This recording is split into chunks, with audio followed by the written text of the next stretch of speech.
Welcome to Los Gringos. In today's episode, we're tapping into more Mexican cuisine. We're doing another sacred, traditional Mexican dish. That's the famous Birria Tacos. This recipe is simple. Let's dive into the ingredients.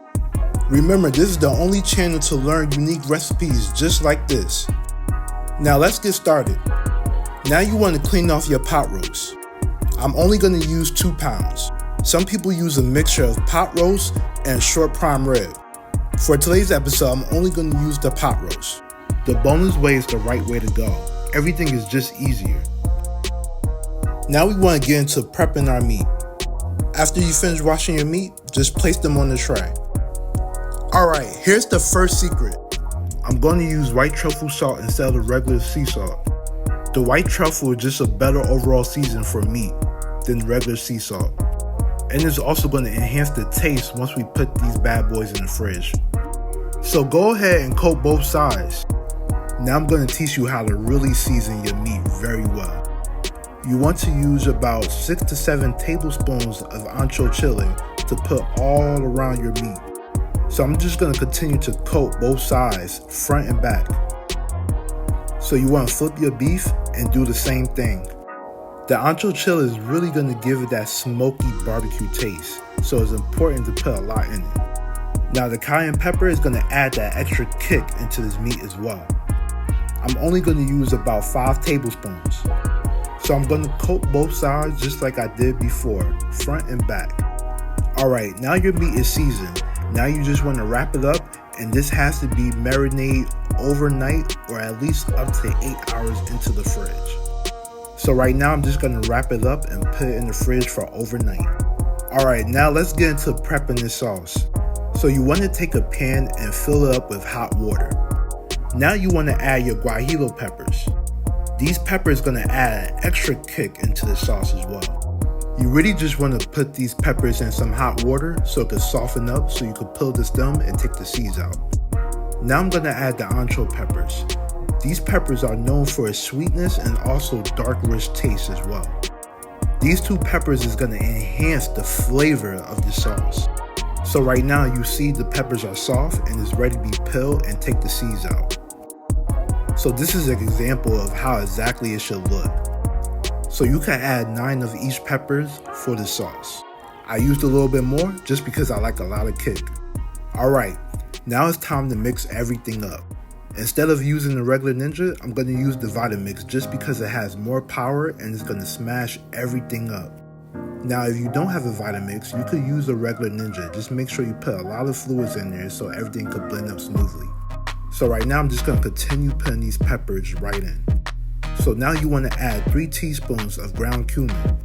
Now add another 3 teaspoons of ground allspice. Now you could use regular black pepper, but I'm just going to use black peppercorn. I'm going to put in about 4 tablespoons. Now it's time to add 2 cups of apple cider vinegar. Now I'm going to add 5 tablespoons of Mexico oregano. This is very important. I'm also going to use 9 garlic cloves. Now I'm going to pour 6 cups of beef stock. If you don't have beef stock, chicken stock is also fine as well. When using the Ninja or the Vitamix, you want to make sure you have enough liquid in there. The more liquid you have, make everything more smooth. And it's not going to blow out the engine for the blender. Alright, now it's time to blend up this sauce. Alright, I'm going to choose the smoothie setting and crank it up to 2 because that's all the power I need to mix these peppers up. Notice how powerful the Vitamix is. It's a little bit more on the pricey side, but it's worth the investment. In under 2 minutes, it quickly blended everything right up. This is definitely a powerful machine. Alright, now I'm going to stop it and I'm going to take it out. You don't even have to press too hard to take the lid off. Now look how everything is mixed up and smooth. This is the texture that you want to try to get to. Alright, now we're going to get into frying this meat. Cut up 1 white onion. Now for this recipe you need a Dutch oven. The Dutch oven is going to fry it to that barbecue texture. And it's also going to make it more tender when you slowly cook it in the Dutch oven. Now I'm going to add in 2 tablespoons of extra virgin olive oil.